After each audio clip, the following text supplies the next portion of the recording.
Hi hello welcome back to my YouTube channel. This is the second day of our trip blogs ಅಂತ ಹೇಳ್ಬೋದು. So last ವೀಡಿಯೋದಲ್ಲಿ ನಾನು ನಿಮಗೆ ಚಾಮುಂಡಿ ಬೆಟ್ಟ ಆಗಿರಲಿ ಅರಮನೆ ಎಲ್ಲ ಶೇರ್ ಮಾಡ್ಕೊಂಡಿದ್ದೀನಿ ಹೇಗೆಲ್ಲ ಇತ್ತು ಅಂತ. ಸೊ ಈ ವಿಡಿಯೋದಲ್ಲಿ ನಿಮಗೆ ಝೂ ಆ್ಯಂಡ್ ನಿಮ್ಗೆ ಗೊತ್ತು ಅರಮನೆ ಮೈಸೂರಲ್ಲಿ ಫೇಮಸ್ ಇರೋದೇ ಝೂ ಅಂತಲೇ ಹೇಳ್ಬೋದು. ಲೈವ್ ಆಗಿ ನೀವು ಎಲ್ಲ ಪ್ರಾಣಿಗಳು ಪಕ್ಷಿಗಳನ್ನು ನೀವು ನೋಡ್ಬೋದು ಈ ಒಂದು ಝೂ ಅಲ್ಲಿ. ತುಂಬಾ ಚೆನ್ನಾಗಿ ಅನಿಸುತ್ತೆ. And this is my second time visit to the zoo ಅಂತ ಹೇಳ್ಬೋದು. ಫಸ್ಟ್ ಬಂದಾಗ ನಾವು ಏನು ಎಂಟರ್ ಆಗ್ತೀವಲ್ಲ, ಎಂಟರ್ ಆದ ತಕ್ಷಣ ನಮಗೆ ಪಕ್ಷಿಗಳು ನೋಡೋಕ್ಕೆಲ್ಲ ಸಿಗುತ್ತೆ. ಪ್ಯಾರಟ್ ಆಗಿರಲಿ, ಡಿಫ್ರೆಂಟಾಗಿ ನಾವು ನೇಮ್ನ ಕೇಳಿರಲ್ಲ ಅಂಥವೆಲ್ಲ ಪಕ್ಷಿ ಪ್ರಾಣಿಗಳನ್ನು ಕೂಡ ನೀವು ಈ ಒಂದು ಝೂ ಅಲ್ಲಿ ನೋಡ್ತೀರಾ ಅಂತ ಹೇಳ್ಬೋದು. ಆ್ಯಂಡ್ ಮಕ್ಕಳೇನಾದರೂ ಇದ್ದರೆ ತುಂಬಾ ಎಂಜಾಯ್ ಮಾಡ್ತಾರೆ ಝೂ ಅಲ್ಲಿ. ಬಿಕಾಸ್ ಅವೆಲ್ಲ ಅವರಿಗೆ ಎಸ್ಪೆಷಲಿ ಪ್ರಾಣಿ ಪಕ್ಷಿಗಳಂತಂದರೆ ಮಕ್ಕಳಿಗೆ ತುಂಬಾ ಇಷ್ಟ ಆಗುತ್ತೆ ನೋಡಿ. ಎಸ್ಪೆಷಲಿ ಈ ಥರ ಲೈವ್ ಆಗಿ ನಾವೇನಾದರೂ ಕರ್ಕೊಂಡು ಹೋದಾಗ ತುಂಬಾ ಎಂಜಾಯ್ ಮಾಡ್ತಾರೆ ಅಂತಲೇ ಹೇಳ್ಬೋದು. ನನ್ನ ಮಗಳು ಕೂಡ ತುಂಬ ಎಂಜಾಯ್ ಮಾಡ್ತಾಯಿದ್ಲು. ಬಟ್ ಏನಂದರೆ ನಾವು ಹೋಗಿರೋದು ಬಂದು ಸಂಡೇ ಅಲ್ವಾ. ಸೊ ಸಂಡೇ ದಿನ ನಾವೊಂದು ಏನಂತೀವಿ ಆಫ್ಟರ್ನೂನ್ ಟೈಮಲ್ಲಿ ಹೋಗಿದ್ವಿ ನಾವು. ಸೊ ಆಲ್ಮೋಸ್ಟ್ ಎಲ್ಲ ಆ್ಯನಿಮಲ್ಸ್ಗಳು ಕೂಡ ಮಲ್ಕೊಂಡಿದ್ವು ಅಂತಲೇ ಹೇಳ್ಬೋದು. ಆನೆ ಆಗಿರಲಿ, ಸಿಂಹ, ಟೈಗರು ಅದೆಲ್ಲನೂ ಆಲ್ಮೋಸ್ಟ್ ಮಲ್ಕೊಂಡೇ ಬಿಟ್ಟಿದ್ವು. ಸೊ ಅಷ್ಟು ನಮಗೆ ನೋಡೋಕ್ಕಾಗಲ್ಲ. ದೂರಿಂದ ಮಲ್ಕೊಂಡಿರೋದನ್ನೇ ನೋಡೋಕ್ಕಾಗ್ತಾಯಿದೆ ನೋಡಿ. ಇಲ್ಲಿ ಮೇಲೆ ತೋರಿಸ್ತಾ ಇದ್ದೀನಲ್ಲ, ಸೊ ಅಲ್ಲೆಲ್ಲ ಆ ಥರ ಮಲ್ಕೊಂಡು ಬಿಟ್ಟಿತ್ತು ಅನಿಮಲ್ಸ್ ಎಲ್ಲ. ಸೊ ಅಷ್ಟೇ ದೂರದಿಂದ ನೋಡೋಕ್ಕಾಯಿತು. ಬಟ್ ಕೆಲವೊಂದು ಅನಿಮಲ್ಸ್ಗಳು ತುಂಬ ಕಣ್ಮುಂದೆನೇ ಲೈವ್ ಆಗಿ ನೋಡಿದ್ದು ತುಂಬಾ ಖುಷಿಯಾಯಿತು ಅಂತಲೇ ಹೇಳ್ಬೋದು. ಸೊ ಇಲ್ಲಿ ನೋಡ್ಬೋದು ಟೈಗರು ಹೆಂಗೆ ಮಲ್ಕೊಂಡಿದೆ. ತುಂಬ ಒಂಥರ ಇಷ್ಟು ಭಯ ಅನಿಸುತ್ತೆ ನೋಡೋಕ್ಕೆ. ಬಟ್ ಅಲ್ಲೆಲ್ಲ ಸೇಫ್ಟಿ ತುಂಬಾ ಚೆನ್ನಾಗಿ ಮೇಂಟೈನ್ ಮಾಡಿದ್ದಾರೆ ಅಂತ ಹೇಳ್ಬೋದು. ಈ ಥರ ಪಕ್ಕದಲ್ಲಿ ಗ್ಲಾಸಸ್ನ ನಾವೇನು ಇವಾಗ ನೋಡ್ತಾ ಇದ್ದೀವಲ್ಲ, ಸೊ ಗ್ಲಾಸ್ನೆಲ್ಲ ಹಾಕಿರ್ತಾರೆ. ಸೊ ಗ್ಲಾಸ್ನಿಂದ ಆಚೆ ಬರೋಕ್ಕಾಗಲ್ಲಲ್ವ ಆ ಥರ. ಮತ್ತು ಆ ಕಡೆ ಬಂದರೆ ಬೇಲಿ ಅಂತೀವಲ್ಲ, ಅದನ್ನೆಲ್ಲನೂ ಹಾಕಿಬಿಟ್ಟು ತುಂಬ ಚೆನ್ನಾಗೆಲ್ಲ ಮೇಂಟೈನ್ ಮಾಡಿರ್ತಾರೆ. ಸೊ ಇಲ್ಲಿ ನೋಡ್ಬೋದು ನೀವು ಯಾವ ಥರ ತಿರುಗಾಡ್ತಿದೆ ಅಂತ. ಆ ಕಡೆ ಅಂದ ಹೋಗೋದು ಈ ಥರ ಆ ಥರ ತಿರುಗಾಡ್ತಾ ಇತ್ತು. ಸೊ ಅದಾದಮೇಲೆ ಇಲ್ಲಿ ಲೈವ್ ಆಗಿ ಕೆಲವೊಂದಿಷ್ಟು ಮಂಕೀಸ್, ನನ್ನ ಮಗಳಿಗೆ ಫೇವ್ರೇಟ್ ಅಂದರೆ ಮಂಕಿಗಳು. ಸೊ ಅದೆಲ್ಲ ಚೇಷ್ಟೆ ಮಾಡ್ತಾವಲ್ಲ, ಅವೆಲ್ಲ ಮೇಲೆ ಹೋಗೋದು, ಕೆಳಗೆ ಬರೋದು, ಜಂಪ್ ಮಾಡೋದು, ಅದೆಲ್ಲ ಅವಳು ತುಂಬಾ ಎಂಜಾಯ್ ಮಾಡ್ತಾಯಿದ್ಲು ಅಂತಲೇ ಹೇಳ್ಬೋದು. ಹಾಗೆ ಇನ್ನೊಂದು ತುಂಬಾ ಇಂಟ್ರೆಸ್ಟಿಂಗ್ ಏನಂದರೆ, ಈ ಥರ ಲೈವ್ ಆಗಿ ನಮ್ಮ ಕಣ್ಮುಂದೆನೇ ಒಂದು ಮಂಕಿ ಸೊ ಕುತ್ಕೊಂಡಿತ್ತು. ತುಂಬ ಚೆನ್ನಾಗಿ ಅನಿಸ್ತಾಯಿತ್ತು. ತುಂಬ ಒಂಥರ ಭಯ ಆಗ್ತಿತ್ತು. ಬಟ್ ನನ್ನ ಮಗಳಿಗೇನು ಭಯನೇ ಆಗ್ತಿರ್ಲಿಲ್ಲ. ತುಂಬ ಚೆನ್ನಾಗಿ ಎಂಜಾಯ್ ಮಾಡಿದ್ಲು ಅಂತ ಹೇಳ್ಬೋದು. ಅದು ಲಾಸ್ಟಿಗೆ ಸ್ವಲ್ಪ ಹೊತ್ತಲ್ಲಿ ಕುತ್ಕೊಂಡ್ಬಿಟ್ಟು ಎಲ್ಲರೂ ನೋಡ್ತಾ ಇತ್ತು. ಸೊ ಎಲ್ಲರೂ ಕೂಡ ಅದನ್ನ ಎಂಜಾಯ್ ಮಾಡ್ತಾಯಿದ್ರು. ಹೋಗೋ ಟೈಮಲ್ಲಿ ಅದು ಫುಲ್ಲು ಗ್ಲಾಸ್ ಹತ್ರ ಮುಂದೆ ಬಂದುಬಿಟ್ಟು ಹಿಂಗೆ ಒಂಥರ ಮೌತ್ನ ಓಪನ್ ಮಾಡಿಬಿಟ್ಟು ಹಿಂಗೆ ಒಂಥರ ಭಯ ರೀತಿ ಪಡಿಸ್ತು. ಅದನ್ನ ಆ್ಯಕ್ಚುಲಿ ನಾನು ಆವಾಗ ವೀಡಿಯೋ ಕಟ್ ಮಾಡಿದ್ದೀನಿ, ಅದು ಆ ರೀತಿ ಮಾಡ್ತು. ಸೊ ಇಲ್ಲಾಂದರೆ ಆದರೂ ವೀಡಿಯೋ ತುಂಬ ಚೆನ್ನಾಗಿ ಕ್ಯಾಪ್ಚರ್ ಆಗ್ತಿತ್ತು. ಅದು ಮಿಸ್ ಆಯ್ತು ಅಂತ ಹೇಳ್ಬೋದು. ಝೂ ನೋಡೋಕ್ಕಂತೂ ತುಂಬಾ ಚೆನ್ನಾಗಿದೆ. ನೇಚರ್ ವೈಸು ಅದೇನು ಮೇಂಟೆನೆನ್ಸ್ ಇದೆಲ್ಲ ತುಂಬ ಚೆನ್ನಾಗಿ ಮೇಂಟೈನ್ ಮಾಡಿದ್ದಾರೆ ಅಂತಲೇ ಹೇಳ್ಬೋದು. ಇಷ್ಟೆಲ್ಲ ಪ್ರಾಣಿಗಳನ್ನು ಈ ಝೂ ಅಲ್ಲಿ ಮೇಂಟೈನ್ ಮಾಡೋದು ನಾಟ್ ಅನ್ ಈಸಿ ಒಂದು ಟಾಸ್ಕ್ ಅಲ್ವೇ ಅಲ್ಲ. ಅಷ್ಟು ಚೆನ್ನಾಗಿ ಎಲ್ಲ ಆ್ಯನಿಮಲ್ಸ್ನ ಮೇಂಟೈನ್ ಮಾಡಿದ್ದಾರೆ. ಸೊ ಇಲ್ಲಿ ನೋಡ್ಬೋದು ಎಲಿಫೆಂಟ್ಸ್ಗಳು ಎಷ್ಟು ಚೆನ್ನಾಗಿ ಇಲ್ಲೆಲ್ಲ ಓಡಾಡ್ತಾ ಇತ್ತು ಎಲಿಫೆಂಟ್ಸ್ಗಳು. ಹಾಗೆ ಕೆಲವೊಂದಿಷ್ಟು ಹಿಂಗೆ ಕೆಳಗಡೆ ಹೋಗೋಕ್ಕೆ, ಮೇಲೆ ಹೋಗೋಕ್ಕೆ, ಅವಕ್ಕೆ ಟೈಮ್ ಪಾಸ್ ಆಗಲಿ ಅಂತ ಹೇಳ್ಬಿಟ್ಟು ಈ ಥರ ವುಡ್ ಆಗಲಿ ಅಥವಾ ಆ ಥರ ಮಾಡಿರ್ತಾರೆ. ಸೊ ಆ ಥರ ಟೈಮ್ ಪಾಸ್ ಮಾಡ್ಕೊತ ಇರ್ತವೆ ಅವೆಲ್ಲನೂ.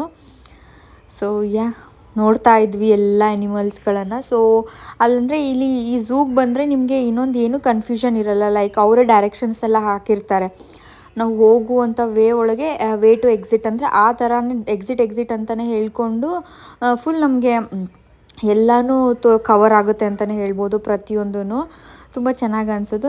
ನಾವು ಆ ಕಡೆ ಹೋಗ್ತಾ ಇದ್ವಿ. ಮತ್ತು ಈ ಕಡೆ ಸೈಡು ಕೆಲವೊಂದಿಷ್ಟು ಪಕ್ಷಿಗಳನ್ನು ನೋಡಿರಲಿಲ್ಲ.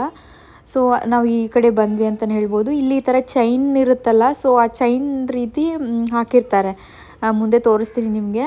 ಅದರಿಂದ ಯಾವುದೇ ಪಕ್ಷಿಗಳು ಕೂಡ ಹೊರಗೆ ಹೋಗೋಕ್ಕೆ ಚಾನ್ಸೇ ಇರಲ್ಲ. ಆ ಥರ ಅವ್ರಿಗೊಂದು ಮೇಂಟೆನೆನ್ಸ್ ಮಾಡಿದ್ದಾರೆ ಅಂತಲೇ ಹೇಳ್ಬೋದು. ಇಲ್ಲಿ ಮೇಲೇನೂ ನೋಡ್ಬೋದು ನೀವು ಎಷ್ಟು ಚೆನ್ನಾಗೆಲ್ಲ ಮೇಂಟೈನ್ ಮಾಡಿದ್ದಾರೆ.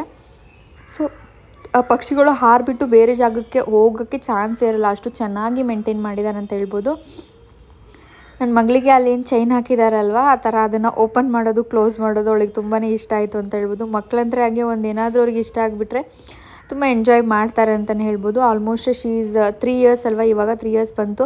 ಸೊ ಅವಳಿಗೆ ಈ ವರ್ಷ ಪ್ರತಿಯೊಂದು ಪ್ರಾಣಿಗಳು ಎಲ್ಲನೂ ಅಂಡರ್ಸ್ಟ್ಯಾಂಡ್ ಆಗ್ತಾಯಿತ್ತು. ಸೊ ಎಲ್ಲನೂ ಅವಳೇ ಕ್ಯೂರಿಯಾಸಿಟಿಯಿಂದ ಹೋಗಿಬಿಟ್ಟು ಥರ ನೋಡೋದಾಗಿರಲಿ, ಅಥವಾ ಮುಂದೆ ಮಂಕಿಗಳು ಮುಂದೆ ಇದಾವೆ ಅಂತಂದಾಗ ಹೋಗೋದು ನೋಡೋದಾಗಿರಲಿ, ಅದೆಲ್ಲನೂ ಈ ಥರ ತುಂಬಾ ಎಂಜಾಯ್ ಮಾಡಿದ್ಲು ಅಂತ ಹೇಳ್ಬೋದು. ಸೊ ನಿಮ್ಮ ಮಕ್ಕಳು ಏನಾದರೂ ಅಬೌವ್ 3 ಇಯರ್ಸ್ ಇದ್ದರೆ ಡೆಫಿನೆಟ್ಲಿ ಹೇಳ್ತೀನಿ ನಾನು, ಈ ಒಂದು ಪ್ಲೇಸ್ಗೆ ನೀವು ಝೂ ಕರ್ಕೊಂಡು ಬಂದಾಗ ತುಂಬ ಚೆನ್ನಾಗಿ ಎಂಜಾಯ್ ಮಾಡ್ತಾರಂತ ಹೇಳ್ಬೋದು.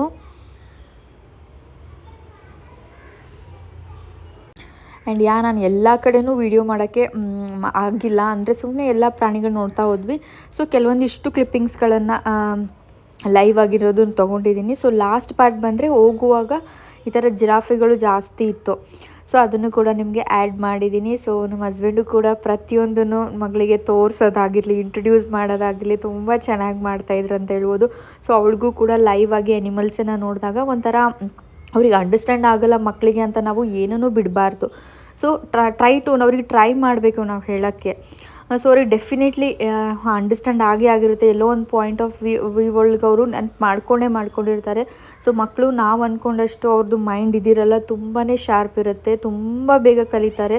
ಸೊ ಅದಕ್ಕೋಸ್ಕರ ಪ್ರತಿಯೊಂದನ್ನು ನೀವು ಏನೇ ಚಿಕ್ಕ ಪುಟ್ಟದನ್ನು ನೋಡಿದರೂ ಕೂಡ ನೀವು ಮಕ್ಕಳಿಗೆ ಹೇಳ್ಕೊಡೋದನ್ನು ಅಭ್ಯಾಸ ಮಾಡಬೇಕು, ಅಥವಾ ನೋಡಿ ಕಲಿಯೋದನ್ನು ಕೂಡ ಜಾಸ್ತಿ ಇರುತ್ತೆ ಅಂತಲೇ ಹೇಳ್ಬೋದು. ಸೊ ಅದಾದಮೇಲೆ ನಾವು I think this is the next day ಅಂತ ಅಂದ್ಕೊತೀನಿ. ನೆಕ್ಸ್ಟ್ ಡೇ ಮಾರ್ನಿಂಗ್ ನಾವು ಏನು ಫೇಮಸ್ ಇದೆ ಮತ್ತು ಎಲ್ಲಿ ಹೋಗೋಣ ಅಂತ ಅಂದ್ಕೊಂಡು ಹೋದಾಗ ಅವರು ಆಟೋ ಡ್ರೈವರ್ ನಮಗೆ ಸಜೆಸ್ಟ್ ಮಾಡಿದ್ದೆ ಈ ಒಂದು ಲಲಿತಾ ಪ್ಯಾಲೇಸು. ನಮ್ಗೆ ಗೊತ್ತಿಲ್ಲ ಅವ್ರು ಏನಕ್ಕೆ ಈ ಲಲಿತಾ ಪ್ಯಾಲೇಸ್ಗೆ ಕರ್ಕೊಂಡು ಬಂದರು ಅಂತ ನಂಗೆ ಗೊತ್ತಿಲ್ಲ. ಇದು ಚೆನ್ನಾಗಿದೆ ನೋಡಿ ನೀವು ಅಂತ ಅಂದ್ಬಿಟ್ಟು ಕರ್ಕೊಂಡು ಬಂದರು. ಬಟ್ ಏನು ನಮ್ಗೆ ಅಷ್ಟೊಂದೇನು ಯುನೀಕ್ ಅನಿಸ್ಲಿಲ್ಲ, ಬಿಕಾಸ್ ಆಲ್ರೆಡಿ ನಾವು ಮೈಸೂರು ಅರಮನೆನ ನೋಡಿದ್ವಿ. ಅದೆಲ್ಲನೂ ನೋಡಿ ಅಷ್ಟು ದೊಡ್ಡ ಅರಮನೆ ನೋಡಿದಾಗ ಲಲಿತಾ ಪ್ಯಾಲೇಸು ಓಕೆ ಫೈನ್. ಅಂದರೆ ಇಲ್ಲಿ ಏನಂದರೆ ಲಲಿತಾ ಪ್ಯಾಲೇಸಲ್ಲಿ ನಿಮಗೆ ಹೋಟೆಲ್ ರೀತಿ ಇದೆ, ಅಂದರೆ ಸ್ಟೇ ಕೂಡ ನಿಮಗೆ ಆಪ್ಷನ್ ಇದೆ. ಸೊ ಸ್ಟೇ ಬಂದು 1 ಡೇಗೆ 11,000 ಏನೋ ಸಮಥಿಂಗ್ ಅವ್ರು ಹೇಳ್ತಾಯಿದ್ರು. ಕೇಳಿದ್ವಿ ನಾವು ಎಷ್ಟಿರುತ್ತೆ ಸ್ಟೇಗೆ ಅಂತಂದಾಗ 11,000 ಅಂತ ಹೇಳಿದರು. ಸೊ ಇದಕ್ಕೂ ಕೂಡ ಎಂಟ್ರಿ ಫೀ ಇರುತ್ತೆ ಅಂತ ಹೇಳ್ಬೋದು ಈ ಒಂದು ಲಲಿತಾ ಪ್ಯಾಲೇಸ್ಗೆ. ಸೊ ಇಲ್ಲಿಂದ ನಾವು ಎಂಟರ್ ಆದ ತಕ್ಷಣ ಸ್ಟಾರ್ಟಿಂಗ್ ಬಂದ ತಕ್ಷಣ ಇಲ್ಲಿ ಏನೂ ಇರಲಿಲ್ಲ. ಜಸ್ಟ್ ಈ ಥರ ನಾವು ಮೇಲೆ ಕೂಡ ನಮಗೆ ಅಲೋ ಮಾಡಲಿಲ್ಲ. ಜಸ್ಟ್ ಈ ಥರ ಹೋಗ್ಬಿಟ್ಟು ಈ ಥರ ಆ್ಯಂಟಿಕ್ ಪೀಸ್ಗಳನ್ನೆಲ್ಲ ಇಟ್ಟಿರ್ತಾರೆ, ಅದನ್ನು ನೋಡೋದು ಅಷ್ಟೇ ಬರೋದಂತ ಹೇಳ್ಬೋದು. ಇಲ್ಲಿ ಅಷ್ಟೊಂದೇ ನಮ್ಗೆ ಬಂದಿದ್ದು ವರ್ತ್ ಅನ್ನಿಸ್ಲಿಲ್ಲ ಈ ಒಂದು ಪ್ಯಾಲೇಸ್ ಅಂತ ಹೇಳ್ಬೋದು. ಬಟ್ ಚೆನ್ನಾಗಿದೆ. ಒನ್ ಟೈಮ್ ಅಲ್ವಾ, ಓಕೆ ಫಸ್ಟ್ ಟೈಮ್ ಅಂತ ಅಂದ್ಕೊಂಡು ನಾವು ಬಂದ್ವಿ ಅಂತಲೇ ಹೇಳ್ಬೋದು ಇಲ್ಲಿ ನೋಡೋಕ್ಕೆ.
ಎಲ್ಲನೂ ನೋಡಿಕೊಂಡು ಮಾಡಿ ಅದಾದಮೇಲೆ ನಮಗೂ ಇಲ್ಲಿ ಲೈಕ್ ನಮಗೆ ಕಾಫಿ ಟೀ ಅವ್ರು ಏನು ಬೇಕು ನಿಮಗೆ ಅದನ್ನು ಕೂಡ ಪ್ರೊವೈಡ್ ಮಾಡ್ತಾರೆ. ವಿತ್ ಬಿಸ್ಕಿಟ್ ಎಲ್ಲ ಕೊಟ್ಟರು, ಅದನ್ನೆಲ್ಲ ತಿಂದು ಎಂಜಾಯ್ ಮಾಡ್ಕೊಂಡ್ಬಿಟ್ಟು ಸೊ ನೆಕ್ಸ್ಟ್ ನಾವು ಬಂದಿದ್ದೆ ವ್ಯಾಕ್ಸ್ ಮ್ಯೂಸಿಯಮ್ ಅಂತ. ಅಂದರೆ ಇಲ್ಲೇನು ನೀವು ಗೊಂಬೆಗಳನ್ನು ನೋಡ್ತಾ ಇದ್ದೀರಲ್ವ, ಸೊ ಅದನ್ನು ವ್ಯಾಕ್ಸಿಂದ ಮೇಡಪ್ ಮಾಡಿದಾರಂತೆ. ಸೊ ಇಲ್ಲಿ ಹಳೆ ಕಾಲದ್ದು ಏನಾದರೂ ಇನ್ಸ್ಟ್ರೂಮೆಂಟ್ಸ್ ಆಗಿರಲಿ, ಅವೇನು ವಾದ್ಯಗಳಿರ್ತಾವಲ್ಲ, ಸೊ ಅವೆಲ್ಲನೂ ಕೂಡ ತುಂಬ ವೆರೈಟೀಸ್, ತುಂಬ ಕಲೆಕ್ಷನ್ಸ್ನೆಲ್ಲ ಇಲ್ಲಿ ಇಟ್ಟಿದ್ರು ಅಂತಲೇ ಹೇಳ್ಬೋದು. ನೋಡೋಕ್ಕೂ ತುಂಬ ಚೆನ್ನಾಗಂತ ಅನಿಸ್ತಾ ಇತ್ತು. ಲೈಕ್ ವೀಣೆ ಇರ್ಬೋದು, ಅದೇನೆಲ್ಲ ಇರುತ್ತಲ್ಲ, ಸೊ ಅದನ್ನೆಲ್ಲ ಇಟ್ಟಿದ್ರು. ಆ್ಯಂಡ್ ಈ ಥರ ಓಲ್ಡ್ದು ಲೈಕ್ ಯುರೋಪಿಯನ್ಸ್ನವರು, ಅಮೇರಿಕನ್ದವರು, ಸೊ ಇಂಡಿಯನ್ಸ್ದವ್ರದ್ದು ಹೇಗಿರುತ್ತೆ ಅನ್ನೋದೆಲ್ಲ ಇದನ್ನು ಕೂಡ ಇಟ್ಟಿದ್ರು. ಸೊ ಇವೇನು ನೀವು ನೋಡ್ತಾ ಇದ್ದೀರಲ್ಲ, ಸೊ ಈ ಥರ ಗೊಂಬೆಗಳನ್ನೆಲ್ಲ ವ್ಯಾಕ್ಸಿಂದ ಮಾಡಿರ್ತಾರಂತ ಅದನ್ನು ಇಟ್ಟಿದ್ರು. ಆ್ಯಂಡ್ ಇದು ಥರ ಕವಡೆ ಹಳೆ ಕಾಲದೆಲ್ಲ ಏನೆಲ್ಲ ಇರುತ್ತಲ್ಲ, ಸೊ ಆ ಥರ ಎಲ್ಲ ಇನ್ಸ್ಟ್ರೂಮೆಂಟ್ಸ್ ಇಟ್ಟಿದ್ರು. ಈ ಒಂದು ಪ್ಲೇಸು ತುಂಬ ವರ್ತ್ ಅಂತ ಅನ್ನಿಸ್ತು, ಬಿಕಾಸ್ ತುಂಬ ಕಲೆಕ್ಷನ್ಸ್ನವರೆಲ್ಲ ಇಟ್ಟಿದ್ರಲ್ಲ. ಸೊ ಹಳೆ ಕಾಲದ ಒಂಥರ ನೋಡೋಕೆ ತುಂಬ ಚೆನ್ನಾಗಿ ಅನಿಸ್ತಾ ಇತ್ತು. ಸೊ ಇಲ್ಲಿ ನೋಡ್ಬೋದು ತುಂಬ ಲೈವ್ ಆಗಿ ಕೂತ್ಕೊಂಡಿದ್ದಾರೇನೋ ಅಂತ ಅನಿಸ್ತಾ ಇತ್ತು. ಆ ಥರನೂ ಮೇಂಟೈನ್ ಮಾಡಿದರು. ತುಂಬ ಚೆನ್ನಾಗಿತ್ತು ಇಲ್ಲಿ. ಆ ಗಿಟಾರ್ನಾಗಿರಲಿ ಅದನ್ನೆಲ್ಲ ನುಡ್ಸ್ಕೊತ, ತಬಲ ಇರಲಿ ಅದೆಲ್ಲನೂ ಇತ್ತು. ಹಾಗೆ ಇಂಡಿಯನ್ಸು, ಅಮೇರಿಕನ್ಸು ಆ ಥರ ಕಲ್ಚರ್ ವೈಸ್ ಅವ್ರದ್ದು ಹೇಗಿರುತ್ತೆ ಅಂತ ಅನ್ನೋದು, ಇದು ಇಂಡಿಯನ್ ಕಲ್ಚರ್ ಲೈಕ್ ನೋಡ್ಬೋದು. ನಮ್ಮದೆಲ್ಲ ಬಂದಾಗ ಈ ಥರ ಅಮೇರಿಕನ್ಸ್ದವ್ರು ಅಂದಾಗ ಆ ಥರ ಪ್ಯಾಂಟು, ಟಾಪ್ ಆ ಥರ ಎಲ್ಲ ಅವ್ರದ್ದಿತ್ತು. ಸೊ ಅದನ್ನು ಕೂಡ ಎಲ್ಲನೂ ರೆಪ್ರೆಸೆಂಟ್ ಮಾಡ್ತಾಯಿದ್ರು.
ಸೊ ಇದಾದ ನೋಡ್ಕೊಂಡ್ಮೇಲೆ ಅಲ್ಲಿ ನಿಮಗೆ ಮಿರರ್ ಮೇಝು ಆ್ಯಂಡ್ ಇನ್ನೊಂದು ಚಾಕ್ಲೇಟ್ ಮ್ಯೂಸಿಯಮ್ಮು. ಸೊ ಲೈವ್ ಆಗಿ ಹೇಗೆ ಚಾಕ್ಲೇಟ್ಸ್ನೆಲ್ಲ ಪ್ರಿಪೇರ್ ಮಾಡ್ತಾರೆ ಅನ್ನೋದನ್ನೆಲ್ಲ ಫುಲ್ ಕಂಪ್ಲೀಟ್ಲಿ ಆ ಪ್ರೊಸೆಸ್ ಹೆಂಗಿರುತ್ತೆ, ಫ್ರೂಟ್ ಆಗಿರಲಿ, ಮೋಲ್ಡಿಂಗ್ ಆಗಿರಲಿ ಆ್ಯಂಡ್ ಪ್ರೊಸೆಸಿಂಗ್ ಮಾಡೋದಾಗಿರಲಿ ಪ್ರತಿಯೊಂದು ಹೇಳಿದ್ರು. ಬಟ್ ಅವ್ರೇನು ಹೇಳಿದ್ರು ಅಲ್ಲಿ ಕ್ಯಾಮ್ರಾ ಅಲೋ ಇಲ್ಲ ಅಂತಂದರು. ಅವ್ರು ಎಕ್ಸ್ಪ್ಲನೇಷನ್ ಮಾಡ್ತಾಯಿದ್ರು ನಮಗೆ. ಸೊ ಕ್ಯಾಮ್ರಾ ಅಲೋ ಇಲ್ಲ ಅಂತ ಅಂದಿದ್ದಕ್ಕೆ ನಾವು ಅಲ್ಲೇನು ನಾನು ಕ್ಲಿಪ್ಪಿಂಗ್ಸ್ ತೊಗೊಂಡಿಲ್ಲ ಚಾಕ್ಲೇಟ್ ಮ್ಯೂಸಿಯಮಲ್ಲಿ. ಅದಾದಮೇಲೆ ನಾವು ಈ ಕಡೆ ಬಂದಿರದೆ ಒಂದು ಇದೇನು ಮಿರರ್ ಮ್ಯೂಸಿಯಮ್ ಅಂತ ಅಂತೀವಲ್ಲ, ಸೊ ಮಿರರ್ದು ಏನು ನೀವು ನೋಡ್ತಿರಲ್ಲ ಮ್ಯೂಸಿಯಮ್, ಇದೊಂಥರ ಫುಲ್ ಡಿಫ್ರೆಂಟ್ ಆಗಿತ್ತು ಅಂತಲೇ ಹೇಳ್ಬೋದು ಇಲ್ಲಿ. ಸೊ ಫುಲ್ಲೆಲ್ಲ ಲೈಟ್ಸ್ನೆಲ್ಲ ತೆಗ್ದಿರ್ತಾರೆ, ಎಲ್ಲ ಕಡೆ ಮಿರರ್ ಇರುತ್ತೆ, ಈ ಥರ ಲೈಟ್ಸ್ನೆಲ್ಲ ಬಿಟ್ಟಿರ್ತಾರೆ. ನಮಗೆ ಡೈರೆಕ್ಷನೇ ಗೊತ್ತಾಗಲ್ಲ ಯಾವ ಕಡೆ ಹೋಗಬೇಕು, ಯಾವ ಕಡೆ ಬರಬೇಕು ಅಂತ ಅನ್ನೋದು, ಬಿಕಾಸ್ ಫುಲ್ ಆಫ್ ಎಲ್ಲ ಕಡೆ ಮಿರರ್ ಇರುತ್ತಲ್ಲ. ಸೊ ಇದು ಒಂದು ಎಕ್ಸ್ಪೀರಿಯನ್ಸು ಸೂಪರ್ಬಾಗಿ ಆಯಿತು ಅಂತಲೇ ಹೇಳ್ಬೋದು ಇಲ್ಲಿ. ಸೊ ಈ ಒಂದು ಪ್ಲೇಸಲ್ಲಿ ಏನಪ್ಪ ಅಂತಂದರೆ ಒಂದೇ ವ್ಯಾಕ್ಸ್ ಮ್ಯೂಸಿಯಮ್ ಅಂತ ಒಂದೇ ಅಲ್ಲ. ಸೊ ಈ ಥರ ಮಿರರ್ ಮೇಜ್ ಆಗಿರಲಿ, ಪಕ್ಕದಲ್ಲಿ ಚಾಕ್ಲೇಟ್ ಆಗಿರಲಿ, ಇನ್ನೊಂದು ಹೊರೋರ್ ವರ್ಲ್ಡ್ ಅಂತ ಇತ್ತು, ಅಲ್ಲಿ ಕೂಡ ಹೋದ್ವಿ. ಅಲ್ಲಿ ತುಂಬ ಭಯಾನಕವಾಗಿತ್ತು ಅಂತಲೇ ಹೇಳ್ಬೋದು. ಸೊ ನನ್ನ ಮಗಳು ಫುಲ್ಲು ಅಳ್ತಾ ಇದ್ಲು. ಅದನ್ನು ಕೂಡ ಲೈವ್ ಆಗಿ ನಾವು ಹೊರೋರ್ ವರ್ಲ್ಡಿಗೆ ಎಂಟರ್ ಆದ್ವಿ. ಅದು ಅಂತೂ ತುಂಬ ಒಂಥರ ಲೈಕ್ ಏನಂದರೆ ಅದು ಅಲ್ಲಿ ಕೂಡ ನಮಗೆ ಕ್ಯಾಮ್ರಾನ ಅಲೋ ಮಾಡಲಿಲ್ಲ. ಸೊ ಅದಕ್ಕೋಸ್ಕರ ನಿಮ್ಗೆ ಎಕ್ಸ್ಪ್ಲೇನ್ ಮಾಡ್ತಾಯಿದ್ದೀನಿ. ಇದಾದಮೇಲೆ ನಾವು ಹೋಗಿರೋದೇ ಹೊರೋರ್ ವರ್ಲ್ಡಿಗೆ ಹೋಗಿದ್ವಿ. ಅಲ್ಲಿ ಹೆಂಗಂತಂದರೆ ಫುಲ್ಲು ಎಲ್ಲ ಏನಂತೀವಿ, ಏನಂತೆ ಲೈಕ್ ಭೂತಗಳನ್ನೆಲ್ಲ ಇರುತ್ತಲ್ಲ ಆ ಥರ ಎಲ್ಲ ಇಟ್ಬಿಟ್ಟು ಸೌಂಡ್ಸ್ ಮಾಡೋದಾಗಿರಲಿ, ಕೆಳಗಡೆ ಒಂದಿಷ್ಟು ಏನಾದರೂ ಇದು ಮಾಡೋದಾಗಲಿ, ಫುಲ್ ಕತ್ಲೆಯಲ್ಲೆಲ್ಲ ಹತ್ತು ತುಂಬ ಎಂಜಾಯ್ ಮಾಡಿದ್ವಿ ಅಂತ ಹೇಳ್ಬೋದು. ಸೊ ಟೋಟಲ್ ಬಂದುಬಿಟ್ಟು 1020 ಟಿಕೆಟ್ ಪ್ರೈಸ್ ಆಗಿತ್ತು ಅಂತಲೇ ಹೇಳ್ಬೋದು. ತುಂಬ ಕಾಸ್ಟ್ಲಿ ಅಂತ ಅನ್ನಿಸ್ತು ಅಲ್ಲಿ ಒಂದು ಮ್ಯೂಸಿಯಮಲ್ಲಿ. ಬಟ್ ಹೋಪ್ ಒಂದಿಷ್ಟು ಥಿಂಗ್ಸ್ಗಳನ್ನ ಎಂಜಾಯ್ ಮಾಡಿದ್ವಿ, ನೋಡಿದ್ವಿ ಅಂತ ನಾನು ಅನ್ಕೊತೀನಿ. ನಿಮಗೆ ಈ ವಿಡಿಯೋ ಇಷ್ಟ ಆಗಿದ್ದರೆ like, share and subscribe. Bye friends.